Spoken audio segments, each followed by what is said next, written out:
Председатель правительства республики Владимир Солодов с рабочим визитом посетил Аймиконский район. Рабочая делегация побывала в селах Тамтор и Аймикон.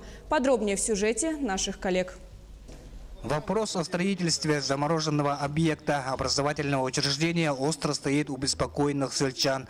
Председатель правительства Владимир Солодов дал поручение сдать объект до конца этого года и взял этот вопрос под личный контроль. В этом году принято решение о том, что школа будет введена. Для этого все необходимые средства мы выделили. С предыдущим подрядчиком контракт расторгнут, новый подрядчик уже определен. С марта он выходит на площадку, и у службы госзаказчика персональная ответственность о завершении данного объекта в 2019 году. Была организована встреча с главами поселений, предпринимателями. Обсуждались вопросы, связанные с экологией, подорожанием топлива. От работников сферы образования поступили вопросы о строительстве социальных объектов, детского сада и интерната для спортсменов.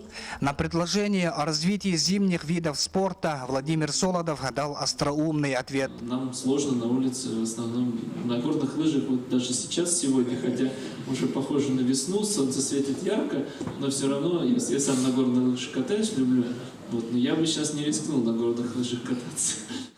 Село Аймикон, по мнению Владимира Викторовича, как главный вход в центр туризма, должен быть именно здесь, на полюсе холода. Министерство предпринимательства и туризма активно работают над продвижением бренда. Мы рассказываем об Аймиконе практически на всех мероприятиях, которые проходят у нас и в России, и в мире.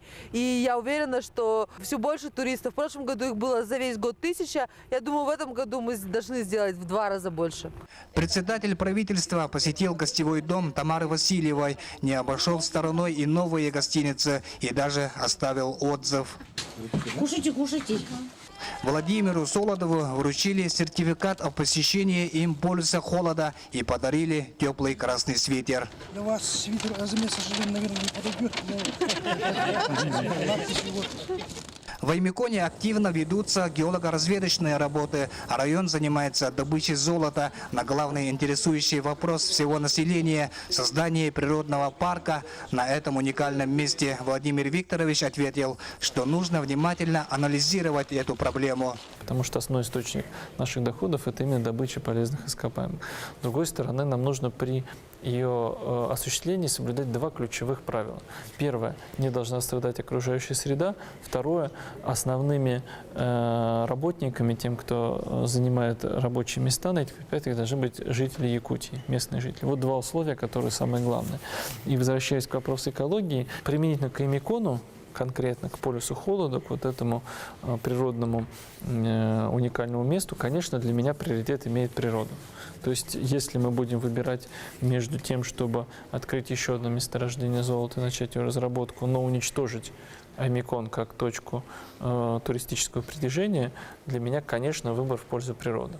Очень много нужно сделать для того, чтобы Аймикон стал центром туризма не только Якутии, но и всего мира, сказал в заключении председатель правительства Якутии. Артур Старостин, Светлана Поцелуева, Аймиконский район.